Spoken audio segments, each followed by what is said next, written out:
Hello friend. अभी तक हमने पढ़ा था गुप्त साम्राज्य।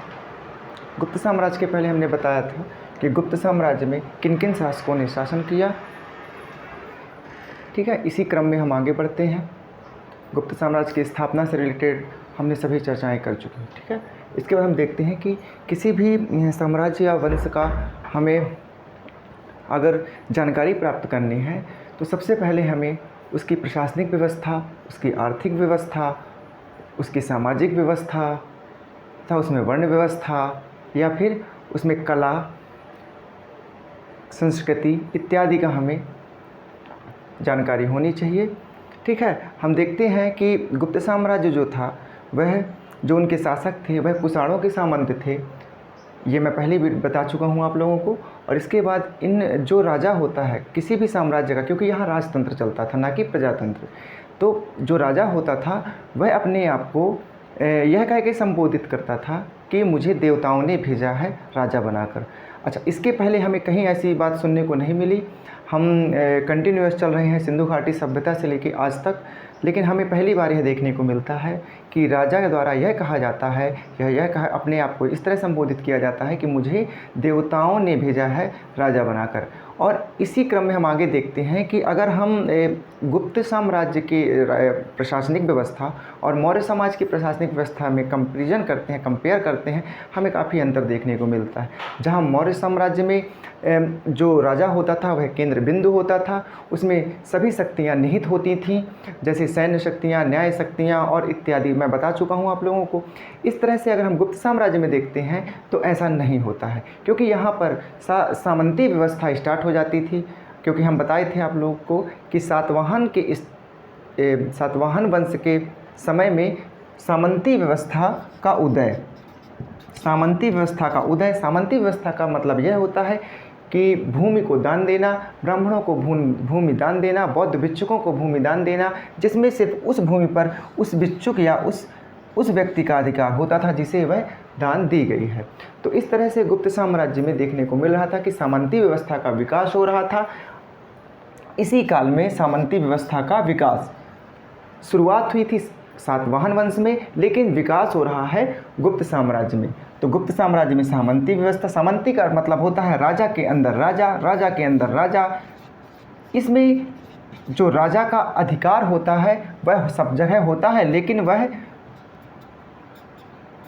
केंद्र बिंदु नहीं माना जाता।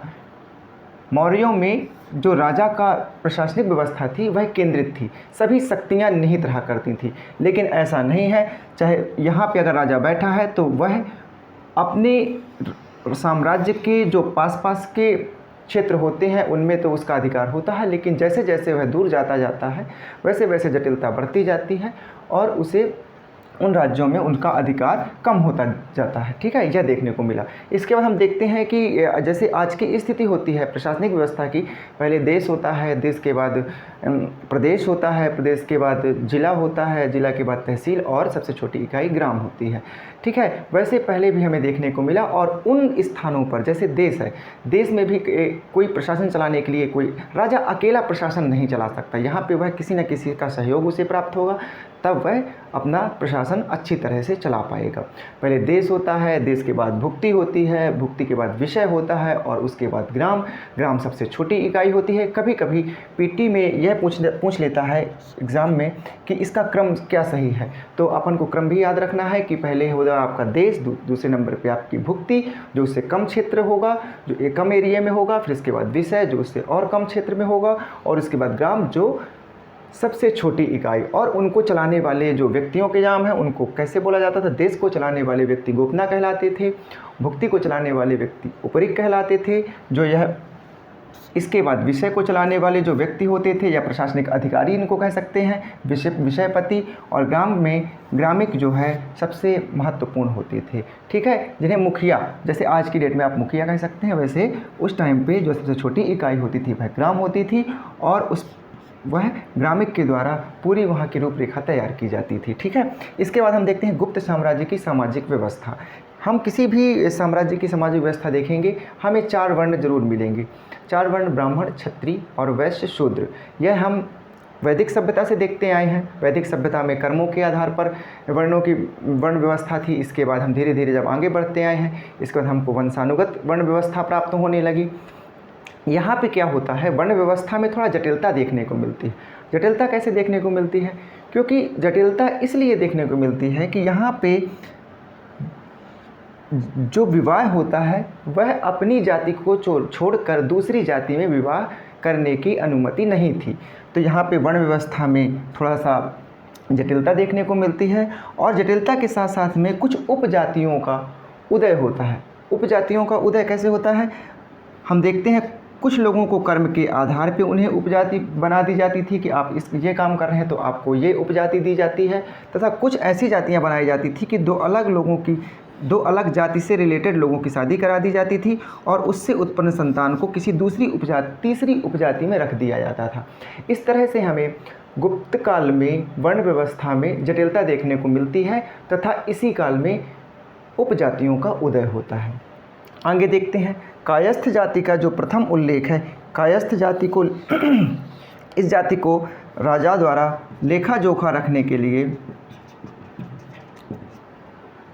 इस जाति को रखा जाता था। और कायस्थ जाति का उल्लेख भी सबसे पहले गुप्त काल में देखने को मिलता है। इसके बाद देखते हैं जो दास होता है, दास की स्थिति तथा अछूतों की जो स्थिति थी वह निम्न रहती थी। कहा जाता है कि दासों की स्थिति और अछूत, जिन्हें अछूतों की स्थिति निम्न थी।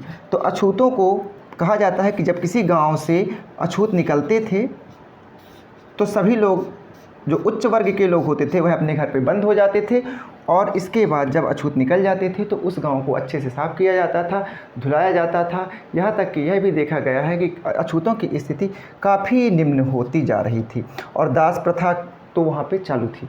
दास प्रथा कंटिन्यूस आप देखने को मिल रही है। हम जहाँ जहाँ से अभी पढ़ते हुए आए हैं दास प्रथा भी देखने को मिली। स्त्रियों की स्थिति यहाँ पे देखते हैं वह भी निम्न थी। मैंने पहले बताया है आपको कि 510 ईस्वी में जो भानुगुप्त के टाइम में एरण अभिलेख लिखा गया था उसमें किसी स्त्री की सती होने का प्रमाण मिलता है। ठीक है, अगर किसी स्त्री की सती होने का प्रमाण मिलता है, यहीं से यह सिद्ध हो जाता है कि स्त्रियों की जो स्थिति थी वह बहुत ही निम्न थी, क्योंकि सती प्रथा ही एक कुप्रथा थी। ज़बरदस्ती किसी स्त्री को उसके जला दिया जाता था। तो यहाँ पर देखने को मिल रही है कि जो सती स्त्रियों की जो स्थिति है वह कैसी थी? निम्न थी। धीरे धीरे हम देखते आ रहे हैं, पहले से अब अगर कंपैरिजन करेंगे तो जो स्त्रियों की स्थिति है वो धीरे धीरे उसमें गिरावट हो रही है।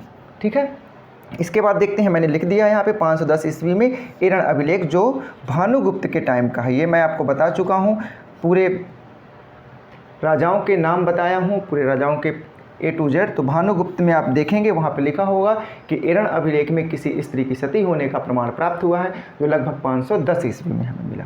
ठीक है, इसके बाद हम देखते हैं गुप्त साम्राज्य की अर्थव्यवस्था।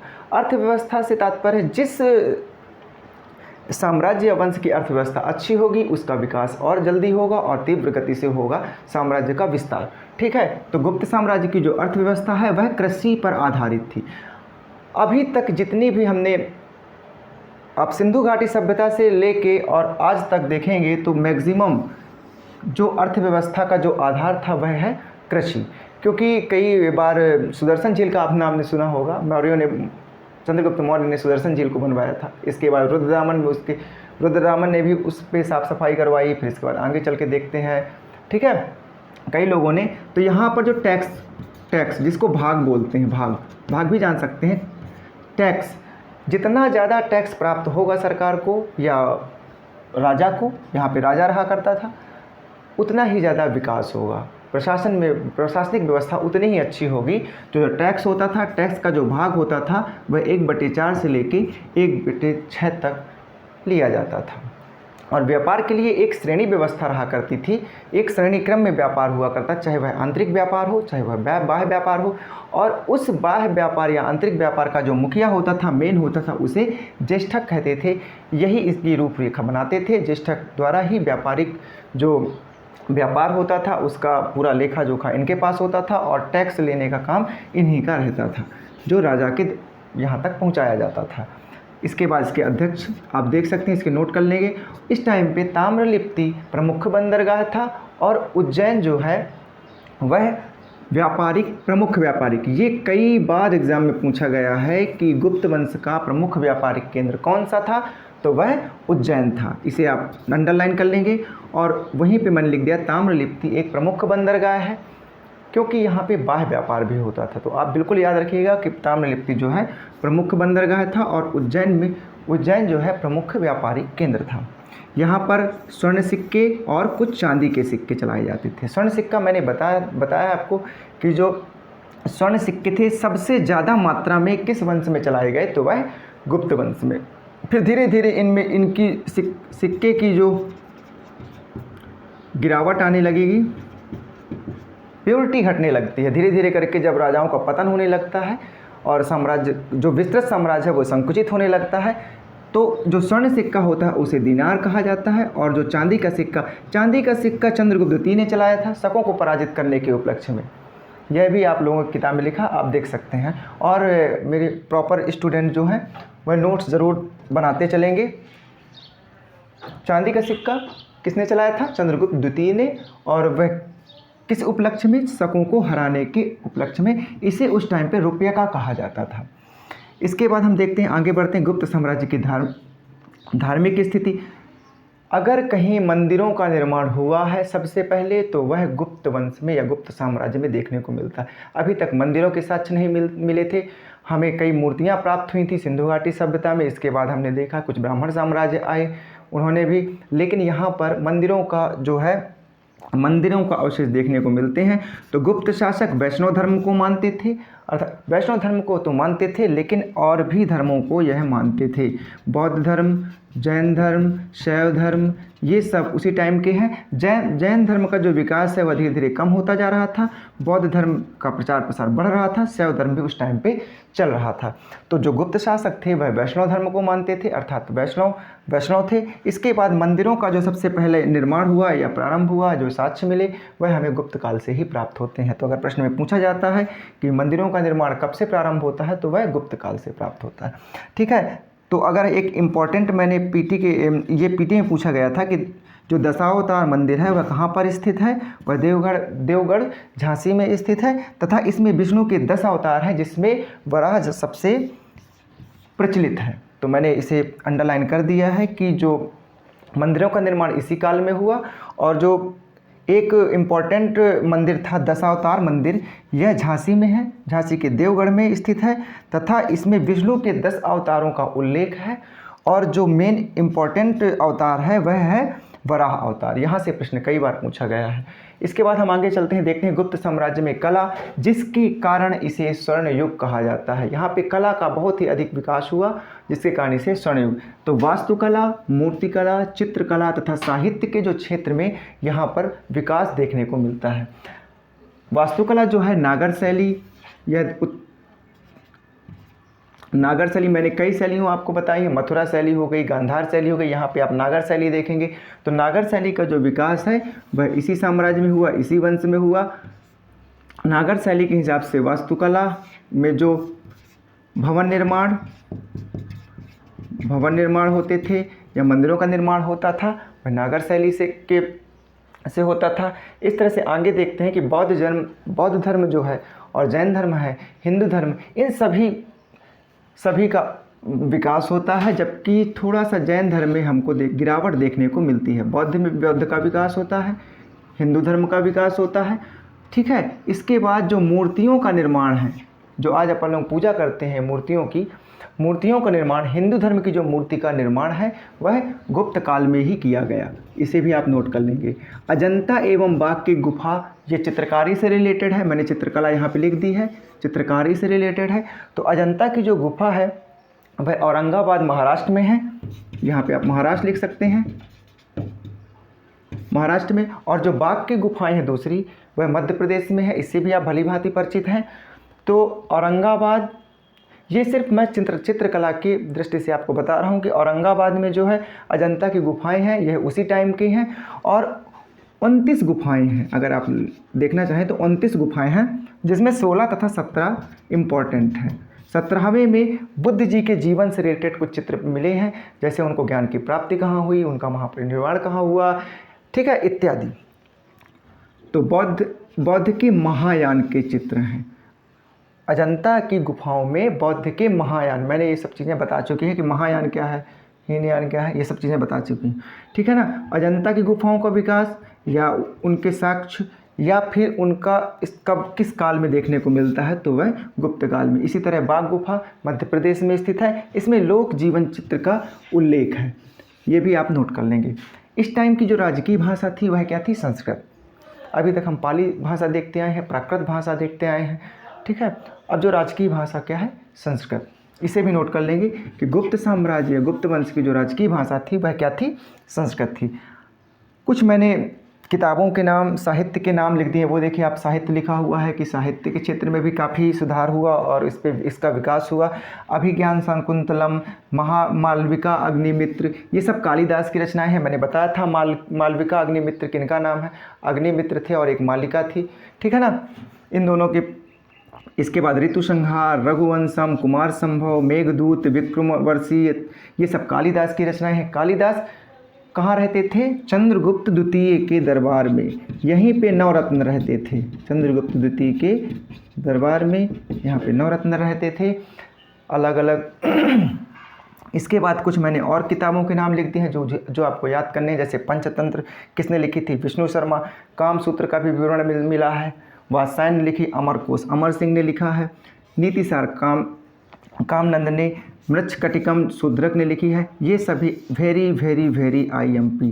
इन सभी का जो विकास है, इन सभी का जो काल है वह गुप्त काल है। गुप्त काल में ही इन सब की रचना हुई है, तो इसे आप नोट कर लेंगे। कालिदास वेरी वेरी इंपॉर्टेंट थे और ये सब उनकी रचनाएं हैं, ये सब याद रखना है। पंचतंत्र किसकी रचना है, विष्णु शर्मा की। मृच्छकटिकम किसकी है, शूद्रक की। और यहीं पे कुछ खगोल शास्त्री भी रहा करते थे उनके दरबार में, जैसे आर्यभट्ट, तो आर्यभट्ट हो गए, जैसे वराहमिहिर हो गए, ब्रह्मगुप्त हो गए। आर्यभट्ट जो थे वो आर्यभट्टियम लिखे और सूर्य सिद्धांत दिया। सूर्य सिद्धांत का तात्पर्य है कि इन्होंने बताया सबसे पहले कि पृथ्वी जो है सूर्य के चक्कर लगाती है। सबसे पहले किसने बताया, आर्यभट्ट ने। पृथ्वी जो है सूर्य के चक्कर लगाती है, तथा इन्होंने ही शून्य, पाई और दशमलव की खोज की। आप कह सकते हैं कि आर्यभट्ट ने सबसे पहले गुप्त काल में शून्य, पाई और दशमलव की खोज की, तथा इन्होंने ही सबसे पहले बताया कि पृथ्वी जो है सूर्य के चक्कर लगाती है। इसके बाद आप देखते हैं वराहमिहिर। वराहमिहिर ने कहा कि चंद्रमा पृथ्वी के चक्कर लगाती है तथा पृथ्वी सूर्य के चक्कर लगाती है। तो आप इन दोनों को, ये खगोल शास्त्री थे, इन्होंने कहा चंद्रमा पृथ्वी के चक्कर लगाती है तथा पृथ्वी जो है सूर्य के चक्कर लगाती है। और एक भारत के न्यूटन आपको देखने को मिलेंगे, ब्रह्मगुप्त। ब्रह्मगुप्त भी जो है गुप्त साम्राज्य से संबंधित हैं इसी टाइम पे, तो इन्होंने ब्रह्म सिद्धांत दिया था और इन्हें ही भारत का न्यूटन कहा जाता है, ठीक है। ब्रह्म सिद्धांत का कोई गुरुत्वाकर्षण, ठीक है। भारत का न्यूटन किसे कहा जाता है, ब्रह्मगुप्त को। ब्रह्मगुप्त किस साम्राज्य या किस काल से संबंधित है, गुप्त काल से। तो मैंने जितनी भी चीज़ें अभी बताई हैं सभी चीज़ें गुप्त काल संबंधित हैं। आप देखिए, अगर कोई आपको कुछ क्वेश्चन करना है वह आप कमेंट बॉक्स में जाके क्वेश्चन कर सकते हैं, उसका रिप्लाई मैं दे दूँगा, ठीक है। धन्यवाद।